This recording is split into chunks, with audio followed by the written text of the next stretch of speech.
Bom, boa tarde, pessoal. Meu nome é Luciano Bracidelli, eu sou sócio de um fundo de private equity chamado Fama, que é um fundo já com quase 20 anos de atuação no mercado e de value investing, e mais recentemente com uma prática de private equity também. Então, eu vim contar um pouquinho para vocês do que a gente tem visto nessa indústria, enfim, do que a gente busca como tese de investimento e de como a gente faz o processo de private equity, né? Então, primeiro a gente tem um fundo montado para private equity de middle market, né, para empresas que faturam aí a partir de 50 milhões de reais até 300 milhões de reais por ano. E por que esse nicho, né? O que a gente vê, na verdade, é que as empresas, esse universo de empresas com esse tamanho, elas vieram crescendo muito com o Brasil dos últimos 10, 15 anos, com estabilidade, com, enfim, política econômica. E hoje elas estão num tamanho que o sócio, né, ou os sócios pensam, puxa, como é que eu dou o próximo passo? Como é que eu faço para perenizar essa empresa? Então, a gente vem muito nessa fase de vida da empresa, né, onde a empresa está pronta para dar esse próximo passo. Então, o que é o nosso trabalho na identificação dessas empresas, né? É achar essa empresa que está no momento de avaliar essas estratégias, de definir se entra num novo nicho de mercado, se vai para uma geografia diferente, se lança uma nova linha de produtos, se expande para fora do Brasil, para uma outra região do Brasil. Então a gente entra primeiro com um pilar de ajudar a formatar a estratégia adotada pela empresa, né? Enfim, colocar números por trás, colocar um pouco de padrão por trás de cada uma das alternativas. A segunda coisa que a gente provê para a empresa é o capital para financiar. Eu falo financiar, mas enfim, não é um financiamento que paga juros, na verdade para fomentar o crescimento, né? É um capital que a gente fornece à empresa no modelo associativo, para que a empresa então adote a estratégia. E o terceiro pilar é um pilar de gestão e governança. E o que é gestão e governança? O que a gente vê na grande maioria dos casos é que as empresas nesse tamanho elas estão num processo de profissionalização, estão contemplando um processo de profissionalização que é sair um pouco da figura dos empreendedores, dos donos, para uma figura um pouco mais organizada com profissionais e com processos. Então, a gente vê que esses empresários fundadores são pessoas muito intuitivas, que levaram a empresa até esse tamanho, que são muito fortes em linha de frente, em venda, em novas tecnologias, enfim, seleção de ponto, mas tem toda uma retaguarda, que é uma retaguarda de controles, de finanças, de contabilidade, que isso é quase um ônus para o empresário. Então, a gente entra para suprir essa retaguarda, né, para enfim, prover essa ajuda necessária para a organização da empresa e para instalar uma governança de primeira linha. Então, são aí os três pilares que a gente dá para a empresa, né? Tirar esse ônus e deixar o empresário com o bônus de fazer a empresa continuar gerando novos negócios. O que a gente olha como tese de investimento quando a gente está selecionando empresas para a nossa carteira no fundo? A nossa tese é uma tese do consumo, que vai muito com o crescimento da renda. Então, a gente está atrás de uma boa empresa e também, e muito importante, tão importante quanto, de um bom sócio, né? Alguém que vai nos ajudar a tocar aquele negócio. Porque o modelo do nosso private equity, isso varia um pouco de fundo a fundo, é um modelo associativo, né? Então, a gente não quer ser um acionista tão pequeno que a gente não consiga ser ouvido e não consiga expressar as opiniões de uma maneira importante para a empresa, e também não queremos ser donos, porque a gente não consegue tocar uma empresa de varejo, uma empresa fabril, uma empresa de serviço. Então a gente busca uma participação que vai aí de em torno de 30%, 60%, 70% do equity dessa empresa. E como a gente define qual é essa participação? Primeiro, a gente tem que ter o conforto qualitativo da empresa e o conforto qualitativo do sócio. Então, primeiro, da empresa, né? Achar uma empresa, achar uma indústria que, do ponto de vista qualitativo, de operações, de estratégias, de planos de crescimento, de mercado que ela está inserida, seja uma coisa em que a gente acredite e em que a gente veja uma de duas coisas, ou enfim, as duas coisas, o crescimento de receita e o crescimento de margem. Idealmente, as duas coisas, porque aí é quando a gente consegue saber que vai haver uma rentabilidade para o nosso capital investido. E o segundo ponto importante é o conforto com o sócio, né? E com a equipe que toca essa empresa, com os sócios e com as principais pessoas que estão lá em cima, para que a gente tenha conforto de que a estratégia vai ser bem implementada. Eu acho que muito também a decisão de ter ou não o controle de uma empresa vai do nosso conforto com as pessoas que tocam essa empresa. Tá? Uma vez validadas as premissas de indústria, empresa, mercado e sócio, a gente parte para o valuation dessa empresa. A gente faz o valuation dentro do fundo, até pelo tamanho das empresas que a gente olha, por não terem aí ações negociadas em bolsa ou por elas serem muito menores do que aquelas empresas que são negociadas em bolsa, a nossa principal metodologia é o fluxo de caixa descontado. Então o que a gente faz é analisar o histórico da empresa e projetar o futuro dessa empresa muito a quatro mãos com o nosso sócio.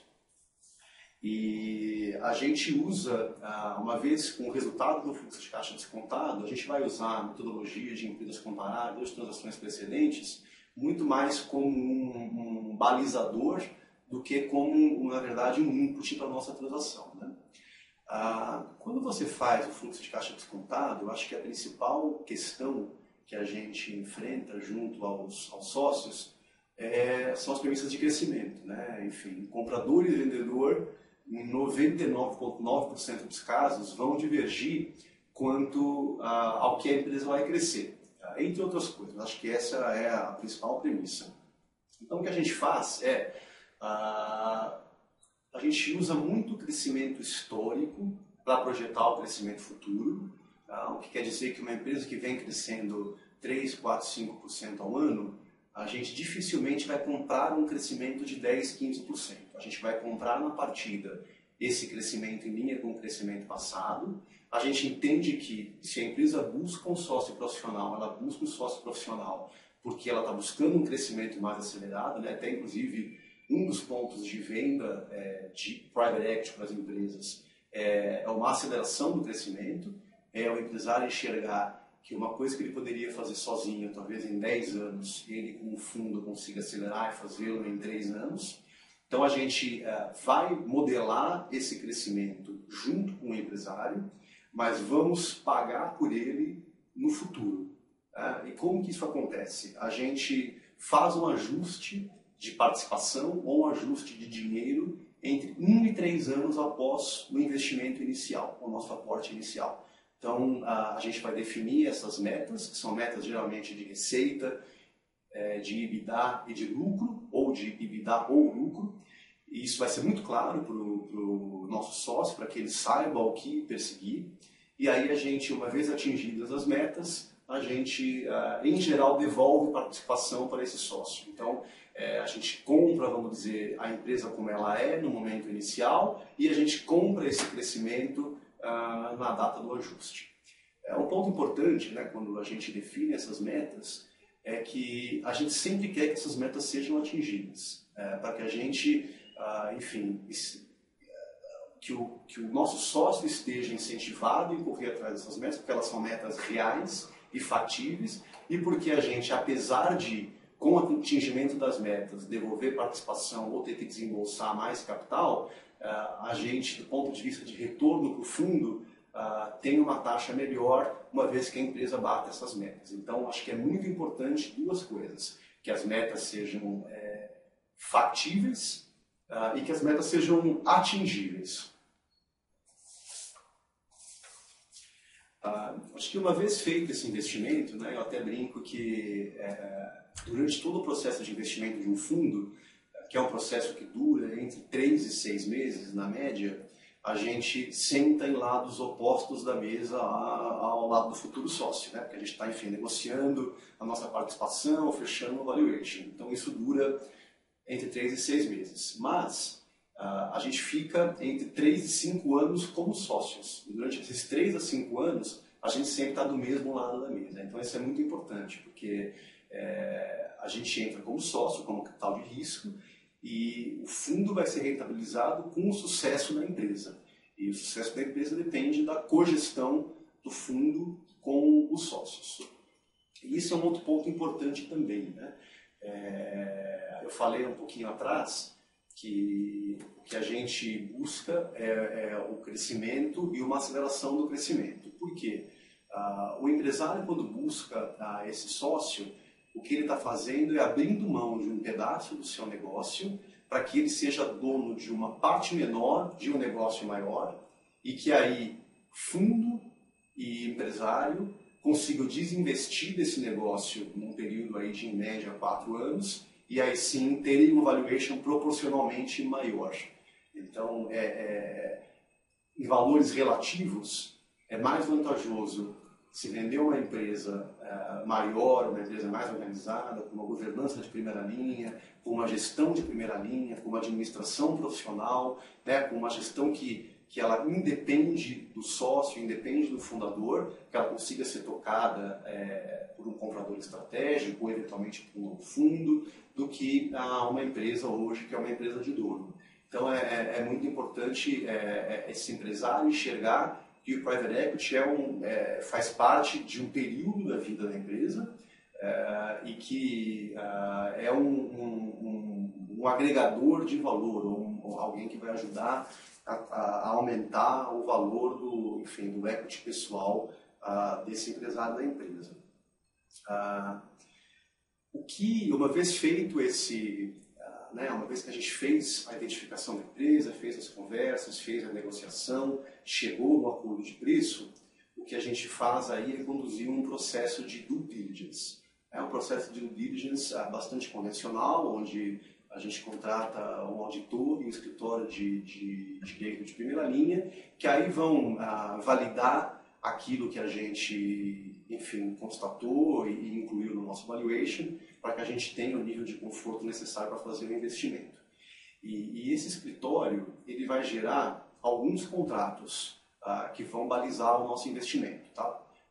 Podem ser mais que 2, mas sempre existem 2 contratos principais, que é o contrato de compra e venda de ações e o contrato de acionistas. O contrato de compra e venda de ações é um contrato relativamente simples, que vai, reger os preços e condições do nosso investimento. E o contrato de ações é um contrato um pouco mais customizado, negócio a negócio, que ele vai gerir os direitos e os deveres dos 2 acionistas e as proteções e salvaguardas de cada um dos 2, que vão ser sócios. E ele vai ter algumas cláusulas que são bastante importantes para a indústria de private equity. A primeira cláusula é uma cláusula chamada tag along, que é o direito de vender. Como funciona essa cláusula? Funciona se o meu fundo, está no processo de encontrar um investidor para comprar a nossa parte do investimento, o meu sócio tem o direito de vender a parte dele ao mesmo investidor nos exatos termos e condições. Então, sempre existe essa proteção de que uma venda sempre vai ser uma venda conjunta se a outra parte assim o desejar. É um direito da outra parte. Isso vai para os 2 lados. Tem uma outra cláusula também importante, que é o drag along. Como funciona essa cláusula? Não é novidade para o sócio de um fundo que o fundo é obrigado a monetizar a sua parte depois de um certo número de anos, né? Porque a gente capta dinheiro junto a cotistas e temos que devolver esse dinheiro quando vamos desinvestir o nosso fundo. Então, quando a gente está nesse processo de vender participação na empresa, a gente pode encontrar um investidor, quer seja um comprador estratégico ou, um outro investidor profissional, que tenha interesse em comprar aquele negócio só se ele puder comprar 100% do negócio. Então, o drag along é uma cláusula que diz que se eu achar um investidor que só compra a minha parte, se conseguir comprar também a parte do meu sócio, o meu sócio é obrigado a vender os exatos termos e condições. Aí fica a pergunta, puxa, mas isso é bastante arriscado para o sócio, né? E aí tem a terceira cláusula, que é uma cláusula que ela vem para mitigar ou para amenizar essa cláusula do Dragon 1, que é a cláusula do direito de preferência. Então, como funciona essa cláusula do direito de preferência? Funciona da seguinte forma. Vamos supor que no momento do desinvestimento do fundo, o sócio ache que, enfim, a empresa tem muito mais crescimento pela frente, ou o sócio acha que a oferta para a venda da parte dele está aquém daquilo que ele acha que vale a empresa. Então, ele sempre tem o direito de comprar a participação do fundo nos termos e condições da oferta que o fundo tem em mãos. Então, ele tem a preferência na aquisição das cotas do fundo antes de que isso seja vendido para um outro investidor, um comprador estratégico. Então, essa é a terceira cláusula, que é a cláusula do direito de preferência. Uma vez assinados esses dois contratos, a gente, enfim, parte para a ação, que é sentarmos do mesmo lado da mesa e fazermos aquele investimento ser tão bom quanto ou melhor do que tudo aquilo que a gente vislumbrava no momento da primeira conversa. Obrigado e um bom curso para todos vocês.